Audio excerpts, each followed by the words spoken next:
Before we start, remember this. Sometimes the person you trust the most is the one you'd never suspect. Tonight's body cam comes from Ocean County, New Jersey, just before midnight, when detectives knock on the door of a special education teacher. And what happens next is quiet, controlled, and way more unsettling than a loud arrest. Because the moment she sees police, she doesn't ask what happened. She asks for a lawyer. Police are here for 43-year-old Allison, a teacher at a school that serves students roughly middle school age. Prosecutors say she had an inappropriate, possibly criminal, relationship with a student. They don't reveal the student's exact age in this footage, but the charges later filed are extremely serious. And this isn't a traffic stop. This is detectives showing up at her home when her family is inside. Detective Hernandez, Figueroa Police Department. Detective Correa, Detective Hobbs. You know why we're here? No? Any idea? You want to move away from the house to speak to? I don't feel comfortable talking without my attorney present. Okay, no problem. Thank you. We have a warrant for your arrest, so we're gonna take you in. Is there anything on you that you want to leave with your family? No, my glasses come with me. Do I have medication that I need to bring with me? If you take medication, I will highly suggest for you to have someone get it for you. Okay, just give me a second. I don't have a phone. It got destroyed, actually. I lost it today and got run over. Okay. Just have them bring the medicine. Okay. Here, I gotta put you under cuffs, so. Okay. All right? Yeah. My joints are very fragile. I'm not gonna hurt you in any shape or form. This is gonna go on gently. Right? Still good? Thank you.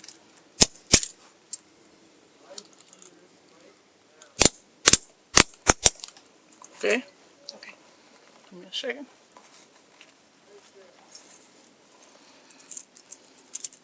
My husband's here with my kids. Okay. Thank you, and I see your parents there. Yeah, my parents are here. They're fine. My kids are safe. All right.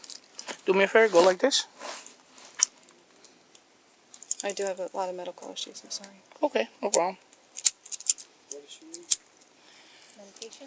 All right. Let's we'll have them get it. Yeah. They know My what it husband is. can get it. Yeah. Can you let her know? Can you get my antibiotics and my...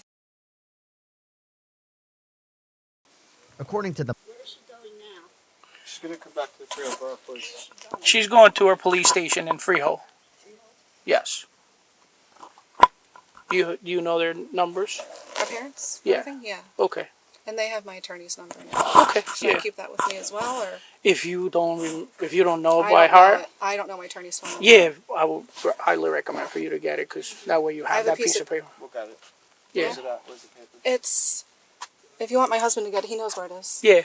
Just tell them what to get. Go ahead, sir. No, you can come out. Can we combine one of them? Allison and her husband worked to get her medication squared away before the 43-year-old is hauled off to jail. So I lied. you You can't combine those. Okay. Sorry. And then... How about this one? Okay. I need the red paper that's taped to the cabinet that has my attorney's name and Pastor name, please. Do you have... I take every day for my heart. Do you We want can as throw well? that in one of them, right? No, I don't, That's- I don't want to combine meds. So, So separate container? Can you yeah. get the baby aspirin as well? Thank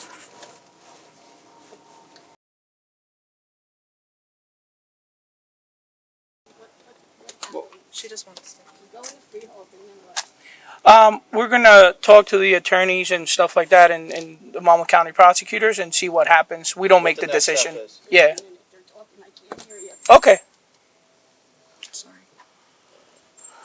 So about how long, like, would she stay in Freehold? Excuse me, ma'am. She's gonna About how long? We don't know. It's because of bail reform, we don't make that decision definitely anymore. overnight. Excuse me? Definitely overnight. Yeah. Allison, where is the red paper? Look at the cabinet where you just got the meds. There's 2 white pieces of paper with red crayon writing. Look straight ahead. Taped.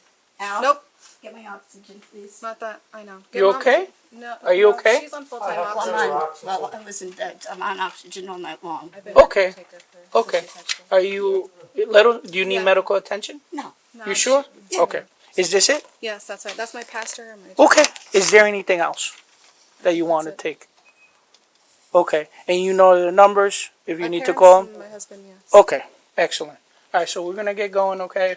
Like I said, we're gonna process her. We don't make the decision because of bail reform. We'll You want to call her? text the Hernandez batch 101, and you guys can, She's going to Freehold. Wait a minute. What? I didn't need to write down his number. I know his number. But. Thank you. So she's. She'll call you later, okay? yeah, we'll let her make a call or two before. One officer stays behind to talk to Allison's parents, while another escorts the suspect to a patrol car. Call or two before, if any, once we know what Come happened. this way, man. Okay.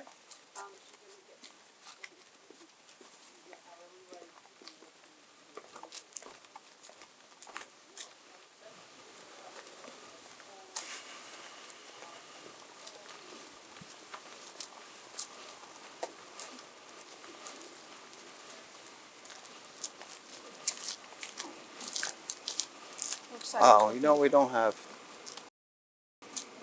Oh, we need. Okay, sorry. I got. Yeah, I'll stay with her here. Yeah. Yep.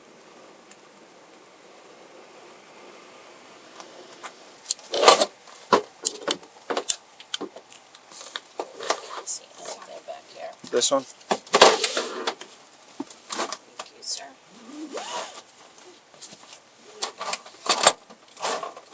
Hands underneath like this. No, it doesn't matter. Okay. As long as you're comfortable. If you want to put them on top of this one, On top like that. you good? Where is the? I can't see anything. Does it connect to one of these? Is there anything in the middle? No, it's like the straps that come. Can I have that for a second? Sure. I'm sorry, man. Can you just scoot up? I don't see anything. Can you go all the way across? Yeah, wherever you No, need. no, no, not you. Oh, No. oh, oh, oh. No? No, that's not gonna You work. want me to move the other side? Sure. Because then we're gonna need something in the middle. Does it go into that at all? Here, give me that. Give me that blue one. You guys got it? Yeah, we're gonna figure it out. Here, watch your glasses here. Give me that blue one.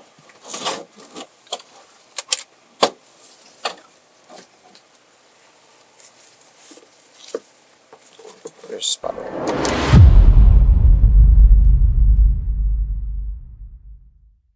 All right, now that you've seen the body cam portion, let's slow this down and separate what we know from what people assume. On camera, you didn't see a confession. You didn't hear details of the allegations. You mostly saw an arrest at a family home, quiet, procedural, and controlled. But according to prosecutors, the reason detectives showed up that night is far more serious than the calm vibe of the footage. They allege that a 43-year-old special education teacher had an illegal sexual relationship with a student. And the first thing to understand here is this: an arrest is not a conviction.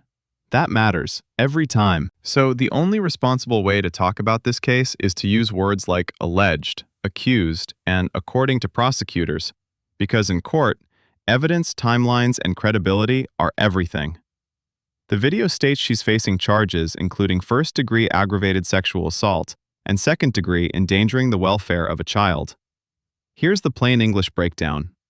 Aggravated sexual assault is not a minor allegation. It's a top-tier charge, usually reserved for cases prosecutors consider extremely severe. Endangering the welfare of a child is about harming or putting a child at risk through abuse, neglect, or exploitation. Now, exact legal definitions vary by state and by case facts, and we do not have the full court file here. But we do know this: prosecutors don't bring charges at that level unless they believe they have a strong basis to do so. That does not guarantee guilt. It means the state believes the allegation is serious enough to prosecute aggressively. This is where body cam footage can be misleading, because it shows the moment of arrest, not the reason for it. If you only watch the body cam, you might walk away thinking, she was calm, she was cooperative, she had medical issues. Maybe this is a misunderstanding. But calm behavior during an arrest doesn't answer the core question. The real case, the real battle, happens in the evidence. Messages, witness statements, school policies, digital records, and whether there was coercion, manipulation, or abuse of authority. And that's the uncomfortable truth. Sometimes the footage that feels the least dramatic hides the most damaging allegations. Now, let's talk about the detail that jumped out to almost everyone. When asked about her phone, Allison said she didn't have one, that it was lost, destroyed, and allegedly run over that same day. On its own, that could be coincidence, but prosecutors reportedly claim the investigation involved heavy communication, including thousands of messages. So here's the neutral takeaway. If investigators believe communication was central to this case, then the status of the phone, whether it was destroyed, replaced, backed up, or recovered, becomes a major piece of the puzzle. And in modern cases, even if a device is gone, that doesn't always erase the trail. There can be cloud backups, carrier records, app data, screenshots, and records obtained via warrant. So the destroyed phone line doesn't prove anything by itself, but it raises the exact kind of question prosecutors and defense attorneys will fight over. Was it bad luck? Or was it deliberate? And what can digital evidence still reveal? What makes this footage so disturbing isn't the arrest procedure, it's the contrast. On camera, Allison presents herself as a mother, a caretaker for parents with health issues, someone with medical needs, someone worried about her kids being scared. And that's real life. People are complicated. But the allegation is also about a child, and that's the emotional punch. When adults are accused of crossing a line with minors, it doesn't matter how calm the arrest is, the moral weight hits you anyway. Because a teacher-student dynamic is not equal. Even if a minor seems willing, the law and ethics treat it differently because minors cannot consent the same way, and authority creates pressure. That's why schools have strict boundaries. That's why these cases carry such severe consequences. And that's why communities react so intensely. And there's another layer here. This was reportedly a special education teacher. That matters because special education often involves students who may be more vulnerable, more dependent on adult guidance, and sometimes less equipped to recognize manipulation. Again, we don't know the alleged student's identity or circumstances from this clip, but the role alone adds sensitivity. When your job is literally to protect and support vulnerable kids, any allegation of exploitation is going to be viewed through a harsher lens. The video also mentions she was released from jail and placed under house arrest with strict conditions, including no contact with minors outside her home. Some viewers hear released and assume it means they let her go, so maybe it's not serious. That's not how it works. Pretrial release is often about flight risk, public safety risk, and whether conditions can control behavior until court. House arrest and no contact orders are not a free pass. They're guardrails while the case moves forward. It also shows the court is taking the allegations seriously enough to impose restrictions, even before a verdict. So what are the real lessons here, without turning this into paranoia? Lesson 1. Boundaries protect everyone. Clear rules in schools don't just protect students, they also protect teachers from accusations, misunderstandings, and blurred lines. Lesson 2. Pay attention to power dynamics. When one person has authority, teacher, coach, mentor, the responsibility is higher, the boundaries are tighter, and the consequences are heavier. Lesson 3. Digital trails matter. Even if someone claims something is deleted or destroyed, modern investigations can still reconstruct a timeline. Lesson 4. Stay neutral until evidence speaks. It's easy to let a calm arrest influence your feelings, but court outcomes depend on facts, not vibes. Now I want to hear from you. Seriously, do you think a calm, cooperative arrest changes how people emotionally judge a case like this? And what detail stood out the most to you? The destroyed phone? The request for an attorney? Or the moment she thanked officers for not scaring her kids? Drop your thoughts in the comments, but keep it respectful. No doxing, no threats, no harassing people involved. If you appreciate neutral breakdowns like this, where we separate footage from facts, hit like, subscribe, and turn on notifications, because these cases move fast and updates can change everything. And here's the part most people miss. The body cam shows you the arrest, but the real story is what comes next, what evidence exists, what the defense challenges, and what the court allows a jury to hear. If we get more verified details, charging documents, hearings, or official updates, We'll revisit this case with a full timeline. And in the next episode, we're covering another school-related investigation where the first red flag wasn't a confession.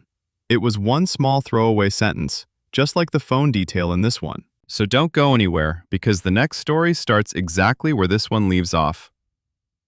This video is for informational commentary based on publicly available footage. All suspects are presumed innocent unless proven guilty in a court of law.